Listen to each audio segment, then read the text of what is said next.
Hi, I am Tony Russo, and this is Funeral Service Insider, the podcast.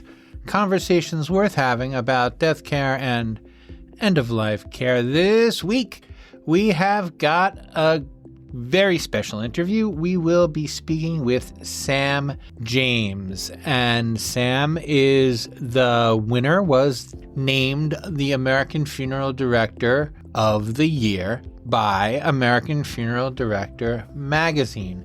We talked to Sam a little bit about, some things about his career. We already ran a nice feature of him in American Funeral Director, which you can find online as well as in your subscription if you're a subscriber. And we kind of got him to elaborate on some of the things that he said during that and talked a little bit about how being named, nominated by his colleagues to be Funeral Director of the Year was kind of a special thing for him and how all that went down. But, why am I telling you? He can tell you himself. So we're going to hear from Sam right after these words from our friends and sponsors at Homesteaders.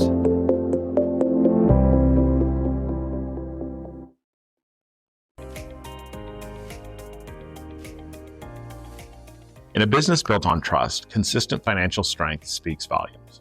That's why I'm proud to share that AM Best has once again affirmed Homesteaders' financial strength with an A- excellent rating. Last year was a transformative one for our company, and AM Best affirmation tells us we're on the right track. As a mutual company owned by our policy owners, we remain laser focused on delivering dependable value, industry-leading support, and future-ready solutions to funeral professionals nationwide. Homesteaders is stronger than ever by every measure. Our partners rely on us for the long term, and it is critical that we execute at a high level today while aggressively planning for the future.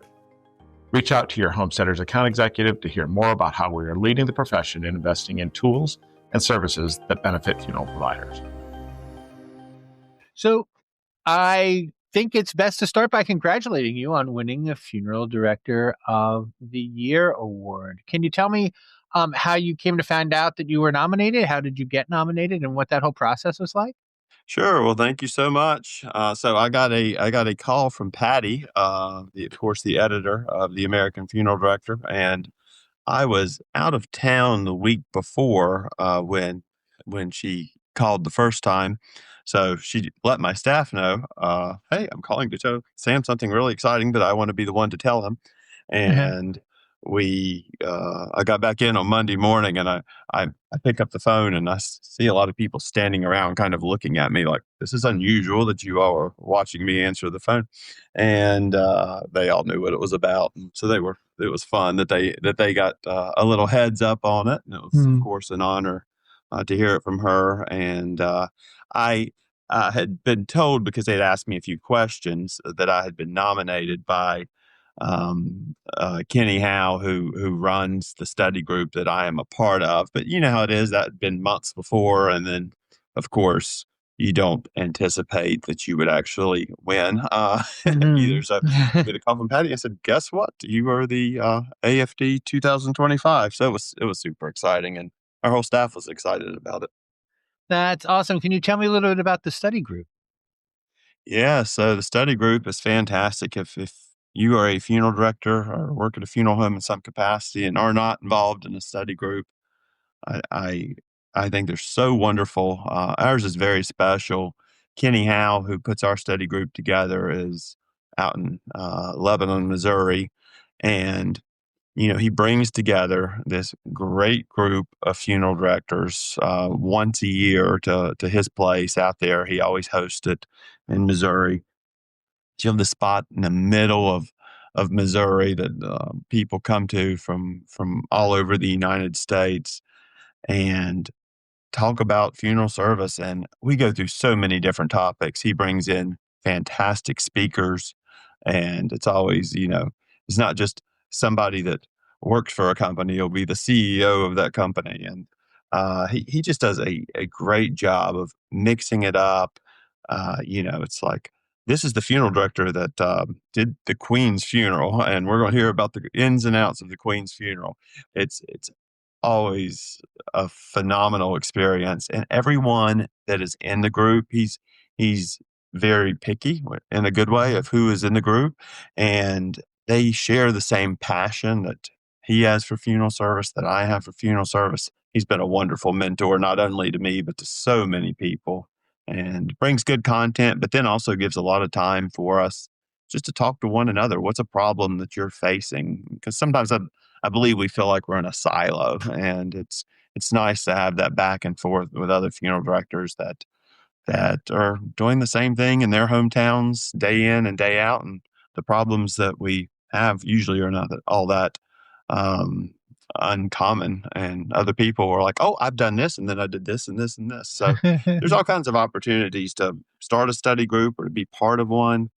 But I think it's great. And you see some of the associations, ICCFA and NFDA, are kind of putting together some forums like that to get people together to have these conversations. And how did you find yourself, just because I'm curious, involved in the study group? So years ago, there's a publication called Southern Calls, Hmm. which is no more. But Mike Squires had done a very very nice write up on me and the funeral home in Southern Calls, and Kenny Howe picked up the phone and called James Funeral Home and said, "This was a great story, and I just wanted to connect with you." And we talked for a long time that day. And one of the conventions was just around the corner, and we met up for coffee at that convention and became fast friends. And I've been involved in the study group since very close to the beginning. And all right, so now let's talk a little bit about one of the about how you came to be nominated. So, what do you think was kind of what made you stand out in a way that people said we would like to see this recognized? Yeah, I think it's so humbling because there are so many funeral directors that I think are much better funeral directors than I am, that have great stories. Everyone has a story of how they got into funeral service. I think a couple things that are a little bit unique about mine. I was 5 years old. I'm not multi. I don't have a father, grandfather in funeral service. I'm a Mhm. first generation funeral director. My dad's an electrician. My mom's a school teacher. I had a death when I was 5 years old. I went to the funeral and left that funeral and said, "That's what I want to do when I grow up." And then I actually did it. I got a driver's license when I was 16. I went to the funeral home, asked for a job, got a job. And so I think that kind of calling that I had as a 5 year old, when most 5 year olds want to be astronauts or the president of the United States or Right. whatever, I wanted to be a funeral director is unique. And I've heard others with that story too, but it's probably not the most common story in the world. So I think that's a piece of it. And then, the path after that was, I think, one that we see a lot of funeral directors face, but just the success that we had with after I left the funeral home that I was at because it had sold out. And it was one of those kind of typical stories you hear where, the kid that works there was told this, this, and this, and then the owner died suddenly and it didn't happen. And then I was able to leave and build my own funeral home in this hometown that I grew up in. And it's been, to the glory of God, a great success. And we've been able to serve the community really well. And I think just the combination of that early calling and then the success that we've seen as a funeral home here in this community are probably the things that pair together to make it an interesting story. Going back to that kind of an initial decision or awakening to the fact that there was such a thing as funeral service. Did anyone? I don't want to say try to talk you out of it, but did anybody say, "Well, you could also do this," or did anyone gently try to redirection you to try to steer you toward a more conventional path? My parents thought it was great. Both of them, they both have 4 year degrees, both in good jobs. Again, electrician, school teacher. Dad owned his own company, and you've seen this a million times, and so has everyone else, because funeral homes are these multi-generational businesses. And I've always had a lot of respect for my dad. He owned his own company, and he would love when my brother and I would work with him, and we did that a lot as kids. But he would always say, I know this isn't really what you want to do. It's not what you're passionate about. So whenever you get a driver's license, it's not going to hurt my feelings. Like he gave me permission to go do what I Oh, wanted to do, which I really appreciated. And I see a lot of second, third, fourth, fifth generation funeral directors that don't share the passion that I have and that a lot of funeral directors do have, because it's like, oh, they're in the family business because their dad did it, their granddad did it. And that's hmm really sad. People ask me now, I have a 10 and 12-year-old, Henry and Violet, and they're like, are Henry and Violet going to work at the funeral home? Are they going to be funeral directors? And I'm like, I don't know. It'll depend on what they're called to do, what they're passionate about. The last thing I want is for them to be working at a funeral home and they don't care about families or what they're doing. And you see that a lot in multi-generational funeral homes. And you also see families that generations of families serve well. That's not a bad thing. But I always say, don't do it just because your parents or your grandparents did it or you feel some obligation. It's hard to fake that kind of passion. And I think you often see that come through in multi generational funeral homes where the grandfather cared about it, but the grandkids don't care about it in the same way. And the staff can feel that. And probably the families that are being taken care of can feel that as well. yeah, because it's a hard job to do if you don't care about it. I mean, it's a hard job to do if you do care about it. It is. But, did other people, try to steer me? Not really. Most people, if you're sitting on an airplane and, someone says, well, what do you do? And I say, I'm a funeral director.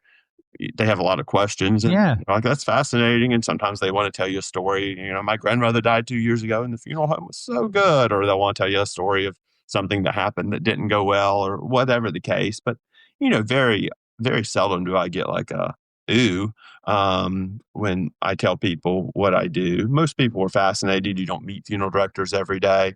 I look back at my high school yearbooks because I was 16 when I started. So I was in high school and, you know, kids would write comments and they're like, have fun with the dead people all summer and stuff like that, Yeah. that high schoolers would say.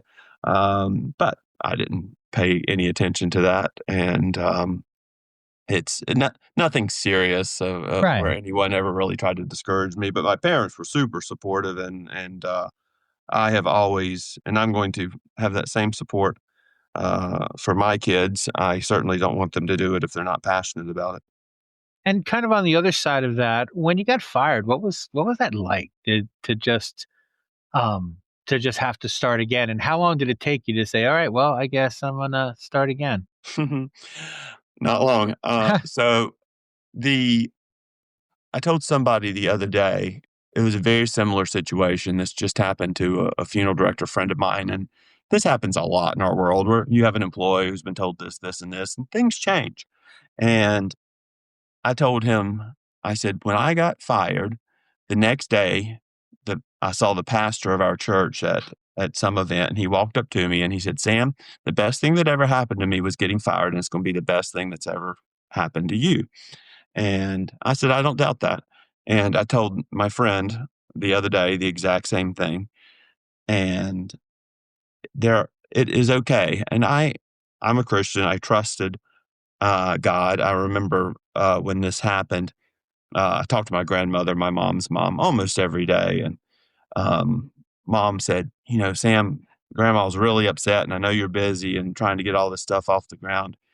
Will you call her? She's very upset about what happened, just whenever you get a moment. So I called grandma, and grandma was like, oh, I can't believe this happened to you. And you put your heart and your soul and blah, blah, blah into what you did. And I said, well, grandma, I said, we believe that God is good and God is sovereign, right?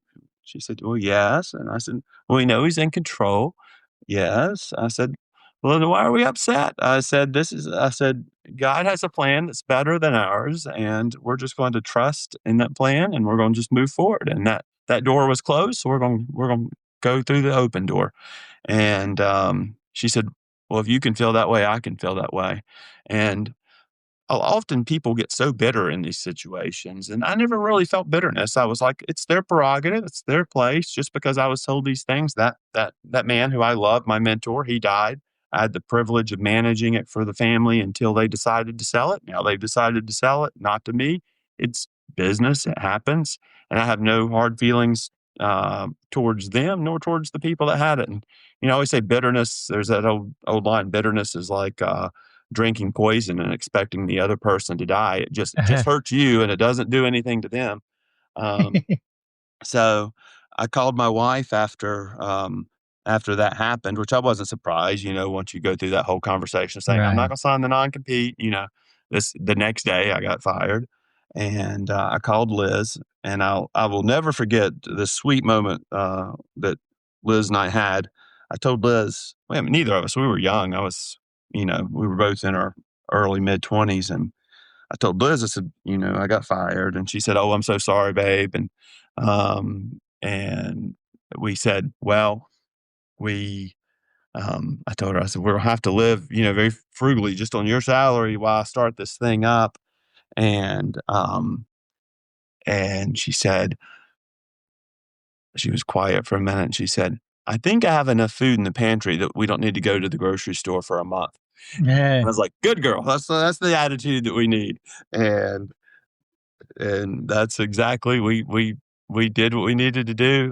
But to answer your second question, it was 2 weeks. 2 weeks later, I did my first funeral. So I moved at a very, very quick speed. And you didn't wait till you had a building even. That's right. North Carolina allows you to do something called a funeral service licensee. So as long as you have a facility to basically work out of to have the bodies. So while I was building our building here, I used churches and had agreements with a few different people and had a funeral home that allowed me to do my embalming and all of that there, and had an engagement with a crematory. Um, and it worked in North Carolina for sure. And what was the most significant logistical or emotional challenge of doing that without a permanent home base? Oh, it was terribly logistically challenging for sure in that time. I mean, this was October of 2010. I did my first service a couple weeks into November of 2011. Excuse me, 2000, November of 2010. All of 2011, I was building the building, and I thought we would do 2 or 3 calls a month kind of in this meantime. We Hmm. did 150 calls in 2011, Wow. which helped the bank, obviously, as I was building the building, have good confidence that we were going to be fine because we could have paid the mortgage just on what we were doing without a funeral home. Right. Um, and building the building. But as an FSL, it's all on you and your license. And that is very difficult because you have to meet with every family, you have to embalm everybody. But as I look back on it and saw the scheduling of it, I would have a funeral, and then I'd have a death, and I would go out and do the removal. But I never had a conflict. Like, I never had a time when I couldn't do a removal because I was on a funeral or I was meeting with a family. I would usually finish, and then the next thing would happen. And just, I mean, it had to have been um, God just going with me through the process. It was hard. It was tiring. I worked day and night. But it was good. And I mean, this is 2025, all these years later. A lady told me last month at a lunch and learn, she said, when I read the article in the paper about what happened to you, I knew it would be hard. And while you were building your building, I prayed for you every day. I'd never met this lady before until 2025. And she said, I prayed for you every day when that was happening. And I said, that is so sweet that I can tell you I could feel those prayers, and I would see how well and how smooth everything went. And I believe that you were praying for me every single day. Hi, Tony Russo here. I just wanted to take a second to tell you about some of the subscription deals we have going on for the end of 2025 so that you can get all of your funeral and cemetery industry knowledge delivered to your door in 2026. We are having a subscription special for both of the print magazines, either AFD, American Funeral Director, or American Cemetery and Cremation, can be purchased for $12 for the year. That is off of the regular $59 for American Funeral Director and $49 for American Cemetery. You also can purchase a subscription to FSI, the weekly newsletter. That is 48 issues for $99, regular price $345 for the year. All of those can be found if you go to kates-boylston.com/holiday. How close to the bottom did you get before you got the new place open? Was there ever a time where you're like, you know what, this isn't worth the effort? Oh no, I never felt like that. I was encouraged because of the amount of calls that we were doing without a building. When I moved into the building in April of 2012, it was like a breath of fresh air. I remember the first time someone bought in clothing, and I was like, "Wow, I just have to walk to another room, funeral home to dress the body instead of driving 45 minutes Yeah. to go dress the body, and then come back the next day to get the hearse, and then back and forth and back and forth." And we'd have a death in one spot in, say, downtown Charlotte, and then I'd drive all the way up to this funeral home, which was outside of our area, and do the embalming, and then the next day go meet with the family, and then they'd give me clothing, and I would take it. It was just it was a lot of time in the car and back and forth and around, and of course on a sideline building a funeral home at the same time. It was a lot of work, but I never got discouraged in the work. I was encouraged by how well things were going. I'm talking a little bit about your business, and I want to refer a little bit to the story here. In the story, you said, I don't think of myself as a successful businessman. I think of myself as a funeral director." Well, where do you draw the line between necessary business decisions and service? Sure. Is there a line, like, there are some things? We had a conversation about this in one of those peer-to-peer things that I was involved with Kana, which is, often you go above and beyond, and sometimes you just go to where you're supposed to be. And what's like, that's a difficult place to be, right? It is a difficult place to be, and I talked to owners who have really large funeral homes in multiple locations, and they'll say things like, "About 8 years ago, I had to stop meeting with families because the business got so big and I needed to focus on the business." And I think, boy, I hope that never happens to me. And I'll like ask them afterwards, like, "How big were you? Like, what were you doing when you?" Because I don't want to get to that point. I want to be able to meet with families. I have already met with two families this morning, and it's 12:24. Um, I I love meeting with families. It's what I wanted to do when I was 5 years old. So it's the fun part of it for me. So I'm first a funeral director.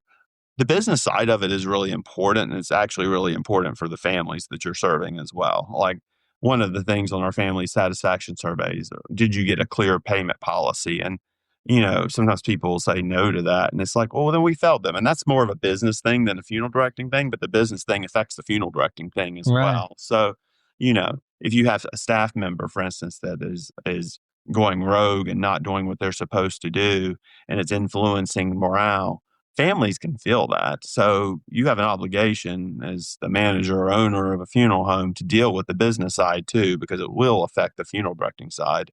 And I know a lot of us know people that are probably great funeral directors, but they're not good business people. So you might want to bring in someone to help you with that business side of things. So I don't feel like I'm bad at that side, but that's not primarily. If someone says, "What do you do?" I say, "I'm a funeral director." That's the kind of where I identify myself first. And on the other side, well, the cemetery side, I guess, when you bought your cemetery, you in the story you mentioned that some of your colleagues didn't think it was a great idea. So what was the key insight that you had about the future of cremation memorializations that you think that maybe other people didn't understand? Yeah, well, looking back on that piece of it in 2013, so we moved in the building in 2012. In 2013, there was only one cemetery that was in our area. It was an older couple that owned it. And I just mentioned, like, "Hey, if you're ever interested in selling it, I would be interested in buying it." And then, like, a week later, they came back and were like, "Are you serious about that? Let's talk about it." And we started those discussions. I knew nothing about cemeteries. And if you do know a lot about cemeteries or anything about cemeteries, it was like, it's completely different than the funeral Oh, home, just yeah. in the trust funds and how things run, the pre-arrangements there versus pre-arrangements. But I really saw it as something where I think we can be a better funeral home for people if we have a cemetery with control over the cemetery. And it's one of those things. A family walks in and they've had a tragedy and they need a cemetery. We don't have to say, well, here's 8 cemeteries you can go look at. We don't obviously force them to use our cemetery, but we say there's only one cemetery in this area. Um, and then that funeral director who's meeting with them is the same person who just spent, an hour and a half with you picking out the casket, doing the death certificate, and we ride out to the cemetery and they can pick a plot together. It just allows us continuity instead of having to hand them over to a completely different organization. And it's the same thing with having an on-site crematory where we put in a crematory because we wanted control over the situation. It just allows people this level of comfort because they built this relationship with you, and then you have to send them over to a cemetery where they're going to have to build another relationship.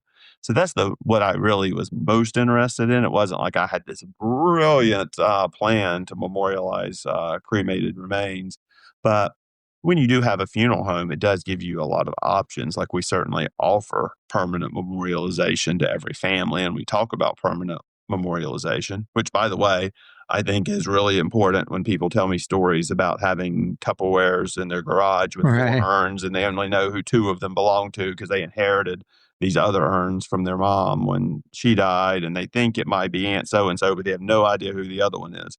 I'm like, we probably need to do some permanent memorialization here. So about over half of what we do at Northlake is with cremated remains, and I think it is important. I think a lot of it's just funeral homes and cemeteries don't do a good job of educating on it and giving folks what their options are. Yeah, at the risk of being too self-referential, the most recent podcast I did, we spoke just about that. About there is this. I don't want to call it a day of reckoning, but as we start to lose boomers, I can't imagine how many of the baby boom generation has cremated remains someplace in their homes. I mean, this feels like like a building, and not crisis. It's just a lot. I think all of a sudden there's going to be these cremated remains turning up, and it's going to be like, well, Right. now what do And we your do? home is not a cemetery. Yeah. It's probably not the best place for cremated remains. You don't take the casket home with you after the funeral service. Right. No, no, absolutely. Um, so in the story, your CFO called your decision to start from scratch a rare example of courage and entrepreneurial spirit. Um, what's it like to have that kind of support? Like, because to get nominated and then to have, I know it's embarrassing, but it also must be bullying in some sort of way to hear all these nice things about yourself or to read all these nice things about yourself. Oh, it's very nice. I mean, our community, has been, they ran an article in the local paper about it. And I went to a Christmas party for my wife's women's club the other night, and everybody, congratulations, congratulations. And, I've done services in so many of their families. They're like, we already knew that. We already knew you were the best funeral director in the United States, but it's nice to read about it. People have been so, so kind, and colleagues have been so, so kind. And every funeral director, or most funeral directors, good funeral directors in their community, all over the United States, are doing exactly what I'm doing. And they're day in, day out passionate about helping their families. And they were just nice enough to pick me, and kind enough to pick me. But there's some level of an entrepreneurial spirit in there that I had just I hung up with Liz after telling her and called an attorney, not to say I wanted to sue the place that just fired me, to say I need to start an S corp and turn this thing around from what I was planning to do. And then, the next day I'm on the board with the funeral service group in North Carolina. And then the next day I'm meeting with the funeral home that I'm trying to do my embalming at, starting a website, started getting business cards, getting all blah, blah, blah, blah, blah, all the things you have to do. Went out and bought a removal van because I'm like in the middle of the night. I can't be looking around. I can borrow her, so I can plan that, but I can't borrow a removal van at 2:00 in the morning. So bought a stretcher. I mean, on and on and on. I did all this stuff in 2 weeks. And then the day came when it was like, I'm in business. And it was about 10:00 in the morning when I got my first call on day one. So And Wow. I wasn't back from finishing that, and I got a second call. So I had 2 the first day, probably before lunch, and it was like, "Well, this might work." And so, I mean, obviously, lead by example. That's fine. But how how do you ensure that people are like kind of living up to your firm's principles and you know keeping everybody pushing forward on them and working harder to make sure that they're upheld? A lot of it's just finding the right people at the beginning, that share a similar passion for funeral service. There are so many things that you can teach people. You can teach people how to use a computer software, or you can teach someone how to go out to the cemetery and mark off the grave. But it's really hard to teach someone who doesn't care at the beginning how to care Right. and how to have a passion for what they do. So when we are interviewing and bringing on somebody from the beginning, we are really looking more at their personality, their ability to work with other people, their ability to be part of a team. But just where did you get your passion for funeral service? And not caring is not an option. And we can train on those other pieces of what we do.